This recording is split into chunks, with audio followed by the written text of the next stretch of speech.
آج سے ہم ایک سلسلہ شروع کرنے جا رہے ہیں. بنیادی تعلق کیا ہے کہ ہم نے قرآن سیکھنا ہے. ٹھیک ہے, عربی کا ہم جو مرضی کہہ لیں, بنیادی مقصد جو ہمارے سامنے ہونا چاہیے نا, وہ یہ ہے کہ ہم اس کے ذریعے جو اللہ نے آخری پیغام بھیجا ہے اس کو سمجھ سکیں. ٹھیک ہے, اسی لیے ہم سٹینڈرڈ لینگویج سیکھتے ہیں, ہم کلوکیل نہیں سیکھتے, کیونکہ اگر ہمیں عرب دنیا سے کسی منفعت کا ہو کہ ہم نے ان سے وہ چیز حاصل کرنی ہے, وہاں جا کے جاب کرنی ہے, یا وہاں جا کے ہم نے کوئی بزنس کرنا ہے, تو اس لیے ہم عربی زبان کو نہیں سیکھ رہے ہوتے. تو ہمارا بنیادی مقصد یہ ہے کہ جو اللہ نے اپنا کلام اتارا ہے اس کو ہم سمجھ سکیں. تو اس سلسلے میں آج اس کی جو پہلی کہہ لیں کہ پہلا سبق ہے عربی زبان سیکھنے کا, وہ اس کا آغاز ہم کر رہے ہیں. پہلا سبق جو آج ہم کریں گے اس کا تعلق ہے اسماء اشارہ. اسم آپ کو پتہ ہے کہ کیا ہوتا ہے, چونکہ ہم اردو زبان کے طالب علم ہیں, اردو زبان جو ہے وہ ہمارے لیے مادری زبان کا درجہ رکھتی ہے, تو ہمارے لیے اس لحاظ سے عربی سیکھنا بھی قدر آسان ہے بنسبت اس کے کہ جس کی مادری زبان جو ہے وہ انگلش ہے یا کہہ لیں کہ فرینچ ہے.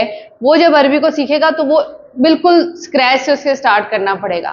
لیکن ہمیں یہ فائدہ ہے اس میں کہ ہماری چونکہ حروف تہجی عربی والے ہی ہیں, تو کافی حد تک ہمارے پاس بیسک نالج ہوتی ہے. تو ہمارے لیے اسم کا لفظ جو ہے وہ نیا نہیں ہے. اردو میں اسم کسے کہتے ہیں؟ ہاں, کسی بھی چیز کا نام, وہ چیز, جگہ, شخص, کچھ بھی ہو سکتا ہے. ٹھیک ہے, جسے ہم انگلش میں ناؤن کہتے ہیں. اور دوسرا اس میں ورڈ ہے وہ ہے اشارہ.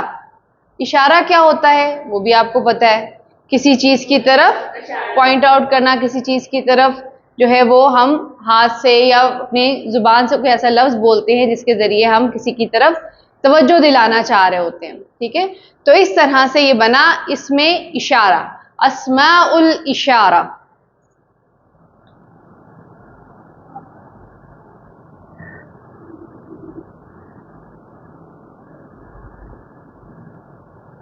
اسماء الاشارہ کیا مطلب ہوا؟ یعنی وہ اسماء جو اشارہ کرنے کے لیے, پوائنٹ آؤٹ کرنے کے لیے استعمال ہوتے ہیں. اب ہم نے اس کا دیکھنا ہے کہ عربی زبان میں یہ کون سے ہیں. اردو میں اسماء اشارہ کون سے ہیں؟ یہ. ٹھیک ہے, اور وہ کب استعمال کرتے ہیں ہم؟ دور کی چیز کے لیے. بالکل اسی طرح عربی زبان میں بھی قریب کے لیے ایک لفظ استعمال ہوتا ہے, اور ایک جو ہے وہ دور کے لیے استعمال ہوتا ہے. تو قریب کے لیے جو لفظ استعمال ہوتا ہے وہ کیا ہے؟ ہاذا. ہاذا. ہاذا کا مطلب یہ, انگلش میں دس. ہاذا یہ, اور انگلش میں دس. اب ہاذا جو ہے وہ ہمیں پتہ چل رہا ہے کہ یہ کس کے لیے استعمال کرنا ہے. ہم نے جب ہم نے کسی ایسی چیز کی طرف اشارہ کرنا ہے جو مذکر ہو, ٹھیک ہے, اس کے لیے. یعنی اگر میں کہوں گی کتاب, تو میں کہوں گی ھذا کتاب, یہ کتاب ہے. ٹھیک ہے, لیکن اگر کوئی لفظ ایسا ہے میرے پاس جو کہ مؤنث ہے, تو پھر اس کے لیے کیا میں ھذا کا لفظ استعمال کر سکتی ہوں؟ نہیں. اس کے لیے کیا لفظ استعمال ہوگا؟ ھذہ. اور ھذہ کے ساتھ ہمارا جو اسم ہے وہ مؤنث ہونا چاہیے, تو ہم مؤنث اسم لے لیتے ہیں ساعہ. ساعہ کسے کہتے ہیں؟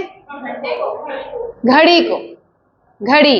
اور اس میں علامت مؤنث کیا ہے؟ اس میں تا کا لگا ہونا. ھذہ ساعۃ, یہ ایک گھڑی ہے. تو قریب کے لیے ہمیں پتہ چلا کہ اگر ہمیں کسی مذکر چیز کی طرف اشارہ کرنا ہے تو ہم کہیں گے ھذا, اور اگر کسی مؤنث چیز کی طرف اشارہ کرنا ہے تو ہم کہیں گے ھذہ. ھذا و ھذہ. تو قریب کی چیز ھذا, دور کی چیز قریب جو مؤنث چیز ہے اس کے لیے جب ہم اشارہ کریں گے تو ھذہ ہو گیا. اب آ گیا عربی زبان میں, آپ کو پتہ ہے کہ ہمیشہ لفظ جو ہے وہ یا تو واحد ہوتا ہے یا تثنیہ یا جمع. عام طور پہ جو زبانوں میں استعمال ہوتا ہے طریقہ کار وہ کیا ہے کہ یا چیز واحد ہوتی ہے یا جمع ہوتی ہے. یعنی واحد ایک چیز ہوگی اور جمع جب ہم کہیں گے تو کتنی چیزیں ہوں گی؟ ایک سے زیادہ ہو جائیں گی تو وہ جمع ہو جائیں گی. لیکن عربی میں تو ایسا نہیں ہے. عربی میں کیا ہے؟ ایک چیز ہے تو واحد اور ہاں دو ہو گئی تو تثنیہ، تین ہو گئی تو جمع. ٹھیک ہے، تو یہاں پہ ہم اب دیکھیں گے کہ تثنیہ کو اگر ہم نے تثنیہ اسم ہے اس کی طرف اشارہ کرنا ہے تو اس کے لیے ہم کیا حاضہ استعمال کر سکتے ہیں؟ نہیں کر سکتے. جب دو چیزیں ہیں اور ان کی طرف ہم اشارہ کر رہے ہیں تو ہمیں اسم اشارہ بھی تثنیہ بنانا پڑے گا. جیسا کہ آپ دیکھیں یہ لفظ تھا حاضہ، اب ہم اس کو تثنیہ بنائیں گے. ہم کہیں گے حاذانی، حاذانی، حاذانی. اور لفظ ہم تثنیہ اسم تثنیہ کون سا بنا رہے ہیں؟ کتاب سے. کتاب کو ہم کرتے ہیں کتابانی، تو بن گیا حاذانی کتابانی. کیا مطلب ہوا؟ یہ دو کتابیں ہیں. اور اب ہم نے اسم جو ہے وہ مؤنث لے کر آنا ہے جو ہم نے یہاں استعمال کیا. ساعہ، ساعہ کو ہم تثنیہ بنائیں گے تو کیسے کریں گے؟ ساعتانی، ساعتانی. اور تثنیے کے لیے کیا استعمال ہوتا ہے؟ ہاتانی، ساعتانی. یہ دو گھڑیاں ہیں، یہ دو گھڑیاں ہیں. یعنی مذکر حاذہ اور مؤنث حاذہ. اور وہی جب ہم نے تثنیہ کے لیے استعمال کیا تو کیا کیا؟ حاذانی و ہاتانی. حاذہ کتاب، یہ ایک کتاب ہے. حاذہ ساعۃ، یہ ایک گھڑی ہے. حاذانی کتابانی، یہ دو کتابیں ہیں. اور ہاتانی ساعتانی، یہ دو گھڑیاں ہیں. ٹھیک ہے جی. اب ہمارے پاس واحد کا بھی پتہ چل گیا، ہمیں تثنیے کا بھی پتہ چل گیا. اب کیا چیز رہ گئی؟ جمع. چیزیں بہت ساری ہوں اس کی طرف ہمیں اشارہ کرنا ہو تو ہم کیسے کریں گے؟ اچھا، اب جو جمع کا اسم اشارہ ہے وہ استعمال ہوتا ہے صرف افراد کے لیے، عقل والوں کے لیے. ٹھیک ہے، جن کے اندر عقل و شعور ہے ان کے لیے اگلا لفظ ہم استعمال کرتے ہیں. اور وہ لفظ کیا ہے؟ ہؤلائی. ہؤلائی کس کے لیے استعمال ہوتا ہے؟ جمع کے لیے. وہ مرد ہو، وہ یعنی وہ چیز کے لیے تو استعمال ہی نہیں ہوتا نا. ہوتا ہی کس کے لیے ہے؟ عقل والوں کے لیے، انسانوں کے لیے یعنی استعمال ہوتا ہے. یعنی یا میں کہوں گی ہؤلائی رجال یا میں کہوں گی ہؤلائی نساء. ٹھیک ہے، ہؤلائی اولاد یہ بھی ہو سکتا ہے. یعنی جتنے بھی افراد عقل والے ہیں ان کے لیے ہمیں یہ استعمال کرنا ہے. اور جہاں پہ غیر عقل یا غیر ذوی العقول کا ذکر آئے گا، یعنی اشیاء کا ذکر جسے ہم نے پہلے کیا تھا، کتاب، کتاب کی جمع کیا ہوتی ہے؟ جمع کتب. اور ساعت ان کی جمع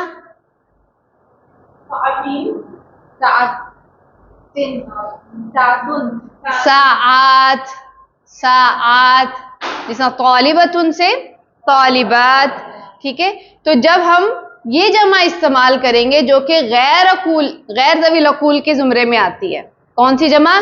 یعنی کتاب کی جمع کیا؟ کتبن. یا ساعت ان سے جمع ساعات. تو اس کے لیے ہم ہؤلائی استعمال نہیں کرتے. کیا استعمال کریں گے؟ ہذہ. ہذہ. ٹھیک ہے، جب بھی جمع میں آپ نے غیر ذوی العقول کے لیے لفظ استعمال کرنا ہے اسم اشارہ تو آپ نے کہنا ہے ہذہ. اور ہاں اگر وہ عقل والا ہے، اس کے زمرے میں آتا ہے، انسان ہے، تو اس کے لیے ہم نے کیا استعمال کرنا ہے؟ ہؤلائی. تو یہ تمام، یہ کتنے ہو گئے ہمارے پاس اسماء اشارہ؟ 5. مذکر اور مؤنث جس میں ایک واحد کے لیے، تثنیہ کے لیے اور جمع دونوں کے لیے استعمال ہوتا ہے. مرد بھی، مذکر بھی اور